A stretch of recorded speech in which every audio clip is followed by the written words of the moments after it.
Hi everyone, my name is Mathieu. I'm still the same, so I'm back with a new video. My voice is still the same, but my hairs might have gotten a bit more gray in the meanwhile. So I'm back with a new video. If you're here from the start of this channel, let me know that you're here again. And if you're new to this channel, make sure to subscribe and leave a comment below. So in this video, I'll show you some steps into casting a Formula 1 car. So it's a replica, so it's a small scale model of the Red Bull racing car from Max Verstappen from the year 2022. So this video was recorded a few years ago, and I finally found the time to edit this video and get back on YouTube. So I'll have more videos coming soon. A lot of videos were recorded back then and will be uploaded pretty soon. So this Mini Champs car, so it's a scale model replica of the RB16 from Max Verstappen, was sent to me. There will be a link to their website in the comments below. They have a shop with a lot of cool small scale model cars, and this one was from Mini Champs. There's also a video on YouTube about how they make these cars. I was astonished by the craftsmanship they have to create these small cars. So there's a lot of detail, they put a lot of time into that, and that also results in the price. So these are quite pricey, but I understand why they are so pricey now. So very important to start is to make a good mold box. I'm using a multiplex 18 millimeters, using some wood glue, first of all, to glue a bit of the wood together, also to avoid having some leaks. So the wood glue is also used to seal the seams in between that mold box. So once the box is created, there was some release agent added, and now we're going to make the base where this scale car will be put on. So I'm using the Glasscast 50 here from Easy Composites with some black tinting pigments to create a cool base, just like they have on the display of the Mini Champs cars. So here the resin is mixed, then degassed. So this is done in the degassing chamber from Easy Composites. So the vacuum removes all the air out of the resin by expanding every little air bubble in the resin and making it raise up to the top. So the first layer is poured. Then we have some time to prepare everything, and then we wait for the first step, so the first pour of resin, to cure to a tacky state. So we're going to pour resin on resin and using like the chemical bonds in between all the pores to create a solid block of resin at the end. So the car was positioned, so it's not glued. I've made some mistakes in this project, so I'll be fully transparent and honest with that. So the first pour was a small pour here, so this is Glasscast 50, and this will ensure the car is locked into position. So what we want to avoid is making a big pour and having the car float around into a mold box or raise up to the top. Another thing is also you're not always sure what finish was used on the car. Some chemicals might deteriorate the paint. This was also done on this car, so the Honda logo at the tail of the car was probably a 1K paint and dissolved into the resin, but it got a cool effect you'll see at the end of the video.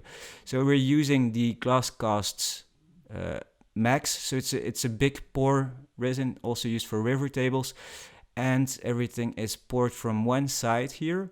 So this was done the day after, so the first layer was tacky, not fully cured, but firm.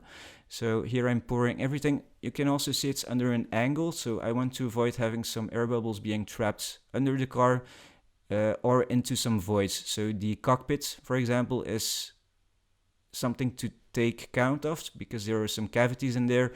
So I'm letting the resin slow down and getting it to seep down into that cockpit as well to avoid having air bubbles being trapped and coming to the top later on.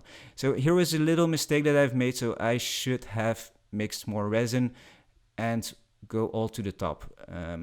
But the Glasscast is mentioned that you can only pour up to 5 centimeters, so 50 millimeters.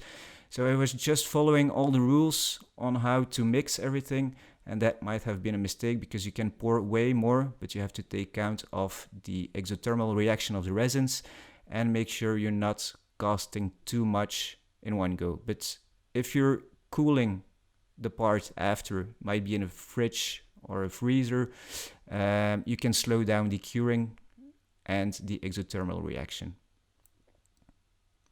So here I'm removing the mold box.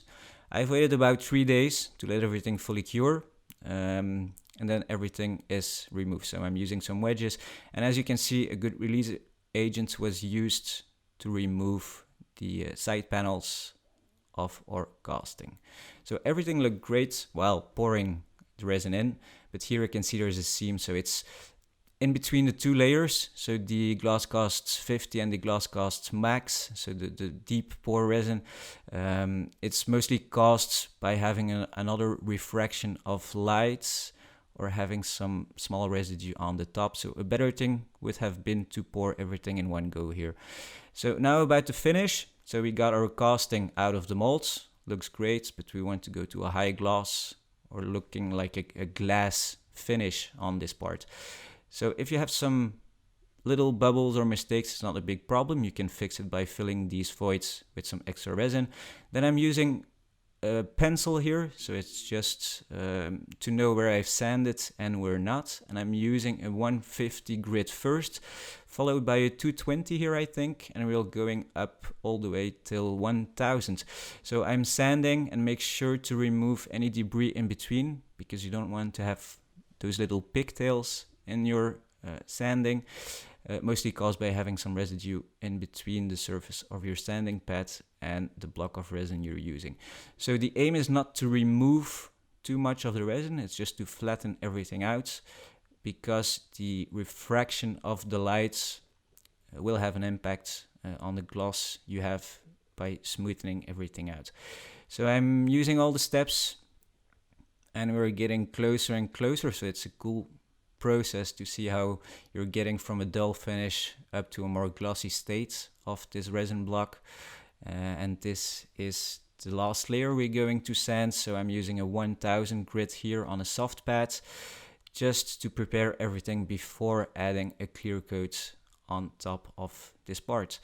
I'm cleaning with sieve, so sieve and just a Scotch-Brite pad to remove any residue. So sieve is something you use in the kitchen as well to degrease things. So I'm using it in the workshop as well. So the degreaser is the last layer, so it's also anti-static, so it's removing the attraction of dust to your part, causing it to get into your paint after painting it. So here I'm using a minigun, so it's a mini spray gun with a 2K clear resin. So the first layer of 2K is pretty easy because it goes from dull to gloss, and then I wait a few moments to let the first layer have all the chemicals being evaporated, and then I'm ready for the second layer. So it's done wet on wet, but with some time in between. So now we're going to another state in this video. So I've decided to have like a professional finish, looking more like an award or something. So I'm creating a name tag as well. And since we're in the Formula 1 state of mind here, I'm using carbon fiber. So this is done by using a wet layup. I have some other videos about more complex techniques, but try to keep it like beginner friendly in this video. So a wet layup is quite easy to do and you can achieve some good results. Some pinholes might be present, and this is fixed by using Glasscast 3. So it's the thinner casting resin from Easy Composites, so you can pour smaller or less dense things with it. It's also used as a finishing coat on castings. So here I'm sanding everything to get it ready to add some gold paint on top, because if we're making an award for the winner, we're using gold. So it's from a spray can. You have to take count of that most spray cans do not have a durable finish. But for this was more than okay.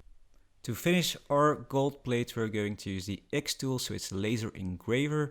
We can also cut materials, but you will not be able to get through carbon fiber. So I've tried it. I have some videos online about that as well on my YouTube channel. So here we're engraving the letters. So what we are doing is removing the paint from the parts where we want to have the letters. So this was in 2022 that I've recorded this video, so this should be an awards for 2022. Let's see what he's going to do at the end of the year of 2025 and see who this Formula 1 champion will be this year. So I'm using the tools that I have, so a Dremel to cut out the finish that we want, so the size of that little plate, and using the belt sander to get everything straightened out. So I'm using, it's an embossing tool, or it's a stamp. A friend of mine made this. I'm using it now and then on some projects. So I'm heating it up with the blowtorch and trying it on EVA foam. So this is giving a good branding on EVA foam used on the back of this little project or little casting. So after that, I'm using some little rubber foots, I don't know how they call it, to raise the parts to avoid having some scratches on furniture, for example. And our last thing to do is adding a strip of tape and then taping our plate on top of our part. So here are the results. So a few mistakes were made.